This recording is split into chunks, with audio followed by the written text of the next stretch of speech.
আসসালামু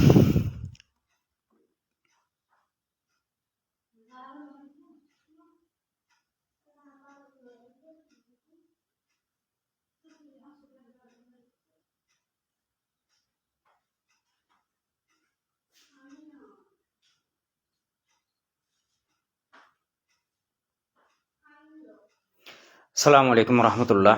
no edit, no কাট, direct live. উপরে দুইটা পিক দিয়েছি, একটা ডোনাল্ড ট্রাম্প আর একটা হচ্ছে মাসাদু।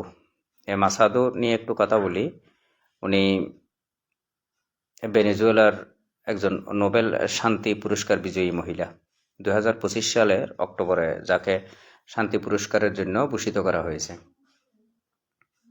ওনার নাম মাসাদু।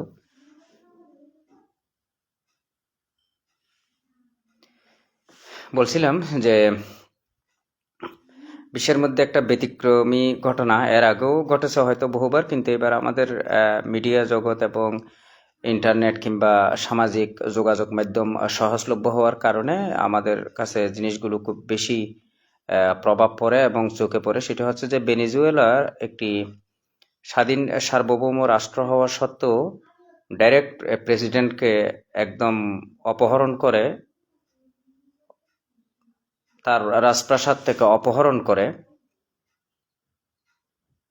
আমেরিকা ডোনাল্ড ট্রাম্প তার দেশে নিয়ে যায় এবং তাকে শাস্তির মুখোমুখি করবে বলে ব্যবস্থা করা হচ্ছে। নিউ ইয়র্কে বর্তমানে একটি সেফ হাউসে সে আছে।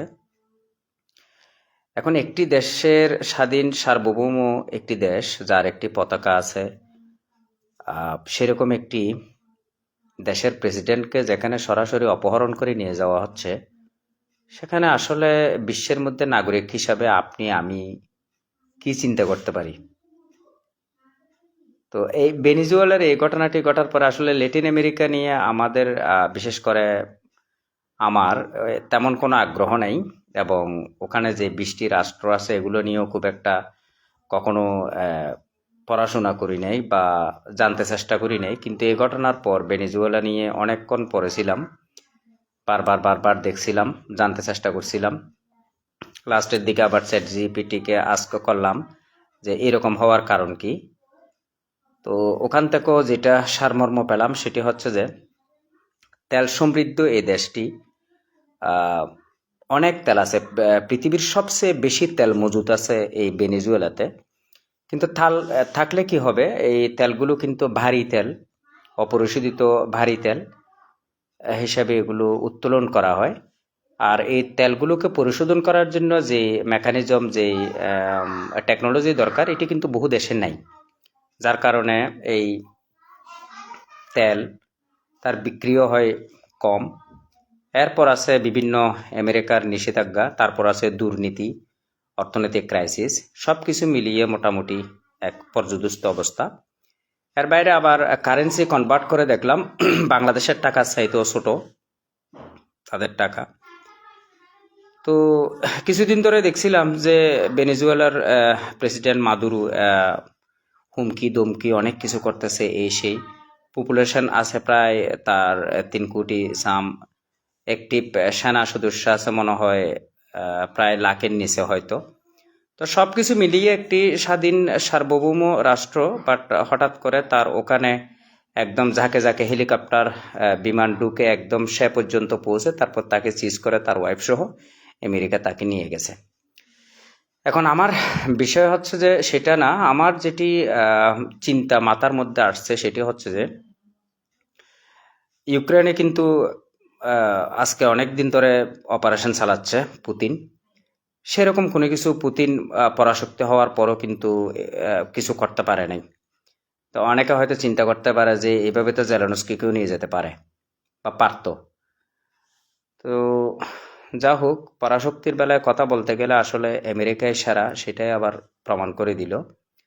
তো আমার বর্তমান পরিস্থিতিতে খুব নিজের একান্ত আর কি, নিজেরভাবে নিজেকে নিজে ভাবতে খুব ইচ্ছা হয়, কিংবা ভেবে ভেবে আবার হাসিও পাচ্ছে যে ভারত চাইলে এই ধরনের একটা অপারেশন করে আমাদের প্রফেসর ইউনূস স্যারকে নিয়ে যেতে পারে।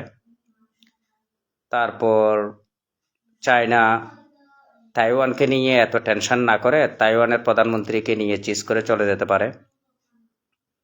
রাশিয়া ইউক্রেনের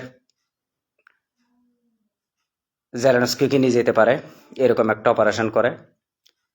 আর অলরেডি ডোনাল্ড ট্রাম্প তো নিয়ে গেছে মাদুরোকে। তো এরকম মনে হয় করলে এই প্রেসিডেন্ট টু প্রেসিডেন্ট, প্রধানমন্ত্রী টু প্রধানমন্ত্রী তারা ডিলটা এভাবে করে ফেললে আমরা মনে হয় একটু মোটামুটি একটু সমস্যা থেকে মনে হয় অনেকটা মুক্ত হয়ে যেতাম আর কি, মনে হয় আর কি।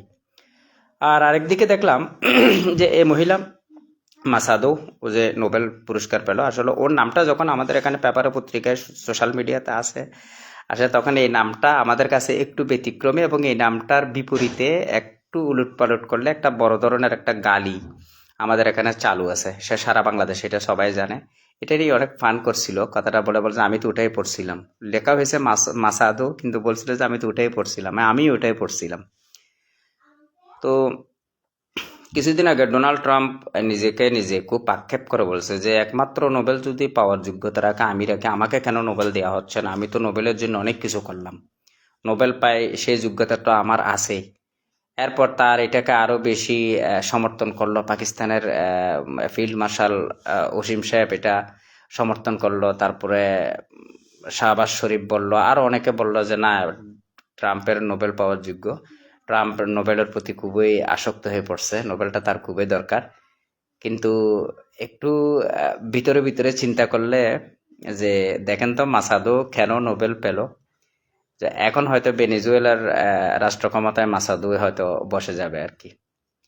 তো আসলে ডোনাল্ড ট্রাম্প নিজে নোবেল দাবি করে, নিজেরটা নিজে পাক না পাক, কিন্তু নোবেল পিস প্রাইজটা যাকে দেয়া হলো সে এখন ডোনাল্ড ট্রাম্পের যে ইচ্ছা সেটাই হয়তো পূরণ হয়ে যাবে তার মাধ্যমে, অনেকটা এখন পূরণ হয়ে গেছে। তাকে এইভাবে একটা রাষ্ট্রের প্রেসিডেন্টকে এইভাবে অপহরণ করে নিয়ে যাওয়ার পর তার উদ্দেশ্য অনেক সফল হয়ে গেছে।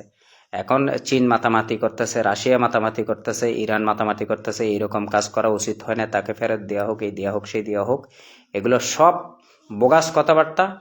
যেটা পরাশক্তি, যেটা ওয়ান অ্যান্ড অনলি, যেটা ক্ষমতা দেখাতে পারে সেটা হচ্ছে যে ইউএসএ এবং ডোনাল্ড ট্রাম্প। ডোনাল্ড ট্রাম্প জিন্দাবাদ।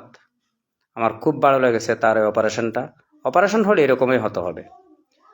তো এরকম যদি প্রেসিডেন্ট টু প্রেসিডেন্ট যদি অপারেশনগুলো হয়ে যায় তাহলে কিন্তু নাগরিকদের অনেক সমস্যার সমাধান হয়ে যাবে।